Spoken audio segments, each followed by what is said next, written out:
Today I'm going to be using this pretty vinyl from the vinyl people called Enchanted Tales. I'm going to list and link all the materials I use in the description box below. I'm also going to be using a template from Diamonds and Dust that I purchased on her Etsy shop. It's called the Side V pattern.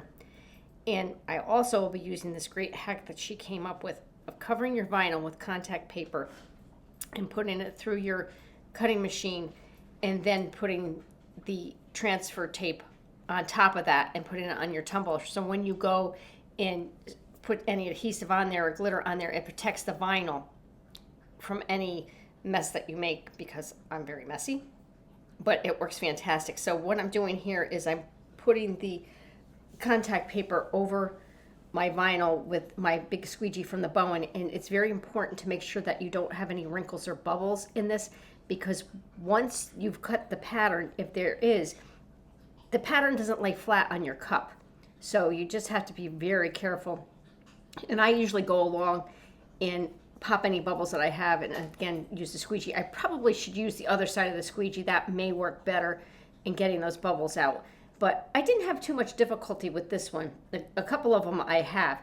And another thing that's really important is once you put this template on your cup, you have to make sure that when you bring the seams together, the contact paper isn't overlapping, because when you go to pull that off, it lifts and glitter or adhesive can get down underneath that vinyl, and then it never lays flat. And then when you go to epoxy it, you have the epoxy getting underneath the vinyl. I have had that happen to me a couple of times, so I'm really mindful when I go and I put these templates together and pull that contact paper up and cut my seam and then put it back down over it.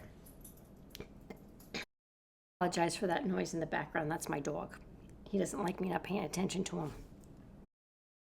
Now that my template's been cut, I'm going to add the transfer tape on top. And again, it's important to make sure that everything's flat and no bubbles or wrinkles. And here I go on the struggle bus again. You think I would just clean off the top of my table, but that's just too simple. I like to make things more difficult for myself. But anyway, once I've gotten this on, I'm going to make sure that I peel the backing off my mat. I have a new mat, so it's really sticky. But I'll just flip it over and grab a corner and then peel the mat away from the vinyl. Because sometimes when you do it the other way, it really causes some wrinkles, and then the template splits apart and it's harder to get it back together, which I really don't want to struggle with. Now that that's off, I'm going to just trim up the edges and make sure everything's neat so I can line it up. I did want to keep this V. I'm going to be using the hinge method to apply my template. I usually draw a line down the side, but I'm going to line it up with the handle, and hopefully I'll keep it straight. And I'm going to make little slits where the handles are, so I know when I go around to finish it, I can see where they are, and I'll make slits on the other side.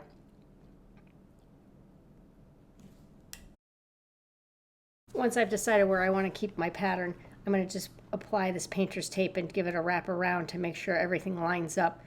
And sometimes what I do is, for these patterns, I take off what's going to be glittered. But this one, I wanted to save the V because I thought it was really pretty, and there was enough that you can of the pattern you can see that I could use it on another cup. So I'm going to use my squeegee from the Bowen, and I think I end up just using my fingers. I can feel my way actually through putting this on better with my hands than using the squeegee. It just gives me a little bit more control. But once this is on, I'm gonna pull off the transfer tape, and then I'm gonna try and line up those seams and pick up the contact paper so everything is matching and I won't run into my problem as I usually do.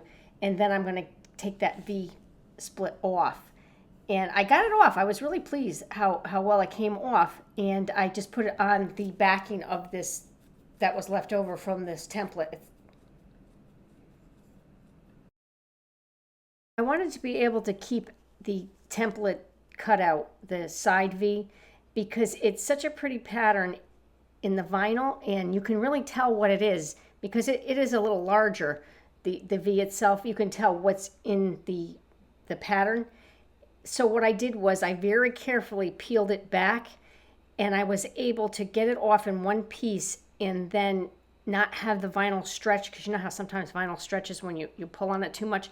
And there it is. I was able to save it, so I was really happy. And it still has the contact paper on it. So what I did was I painted my tumbler the color of the glitter I'm going to be using, and I'm going to be glittering this top. And I did not like the way it came out when I glittered it. So I ended up putting rhinestones on the side. The rhinestones were from Flynn Sisters, but they were the mixed size. And I was a little disappointed because I should have just used the one size, but it still came out okay. But next time I know I won't vary the sizes of the rhinestones because it just didn't look like I wanted it to. But once you put them on, you really can't get them off. So what I'm going to be doing next is I'm going to be adding the adhesive, which I use the Apothecary adhesive, to my tumbler. And as you can see, I'm giving it a little dabbing on there so I don't have the lines of the brush in there. And I'm being sloppy. Well, I'm sloppy anyway, but it's so much easier because I have that contact paper on there that protects the vinyl. So I'll go along and I'll just add this on here, and then I'm going to sprinkle the glitter. And the glitter is really pretty. It matched very well. I'll link that in the description box below as well. I think it's from Glitter Heart Co. And I'm just going to go along and add my glitter. And then once I'm done with that, I'm going to double check to make sure I don't have any bald spots or anything. And I'll put it aside to dry. And once it's dried, I'm going to add 2 coats of polyacrylic onto the glitter. But before I do that, here comes the best part, pulling up the contact paper.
Once this was complete, I put my pinstriping on, which was holographic vinyl, and I added 2 coats of the polyacrylic on the vinyl so the epoxy wouldn't repel. And I used 2 coats of the Flynn Sisters Artisan Epoxy. Both of them were 10 mLs, which completed the tumbler. I had mentioned that I really wasn't happy with my choice of rhinestones, even though the rhinestones are very pretty. And as you can see here, I probably should have used all the same color and all the same size. But I did like the way it came out for the most part, but next time I know, because some of them really kind of blend in with the color of the glitter. But thanks for stopping by, and please like, share, and subscribe. It's really helpful to me. See you in the next video. Bye-bye.